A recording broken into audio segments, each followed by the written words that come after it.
Okay, Q. What are your sins? When I was about 13 or something, I went fishing with my dad. I caught a fish and I was really happy about it.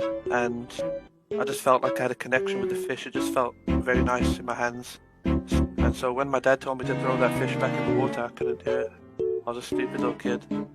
So I threw a rock in the water pretending it was the fish, and I shoved the fish down my trousers. And this fish was not bigger than my dick when it's hard, but it was in there. And the fish, it got warm as we were going home. And I just remember I was getting a boner while I was going home. And my dad was speaking to me, and I tried to shift the focus away from the warm fish, because I could feel the fish kind of like shaking, dying, on my dick, like it was giving me like not a blowjob, but it just felt like it was, its last moments from my dick, and it felt really special to me, even though it was weird. And then I remember getting home, quickly going to my room, and I lied down, I got naked. I remember taking my zip down, and I saw the fish covered in cum. That one moment just felt amazing to me, the warmth of the fish, and it was still kind of shaking, like its nerves were kind of going off, and it just felt so good. And I remember I didn't want to let that fish go. I couldn't let it go because I felt like I'm responsible for the fish. And so I cleaned up the cum on it, I cleaned it myself, and I'd keep it in the freezer in my room.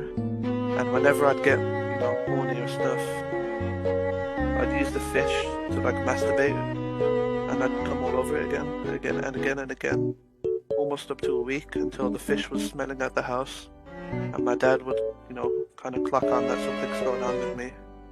And he could tell from the smell, and he looked in my mini fridge and he saw the fish, and I remember making up a lie saying, "Oh, it's not my fish." And my friend gave it to me. It was like some kind of prank or whatever. And my dad kind of looking at me disgusted, and I had to get rid of the fish, which was obviously sad. And I feel I can't, it affects me because I can't speak to my dad without thinking about the fish. And what's even worse than that, I can't jack off without thinking about the fish. Porn doesn't do it for me anymore. There's no fish related stuff, nothing. I don't like fish, the food, that much. I prefer steak, medium rare. But the fish, something about it, whenever I jack off, I kind of feel the fish, like, I'll never forget that feeling of it dying on my dick while I come down. So, that's it, yeah.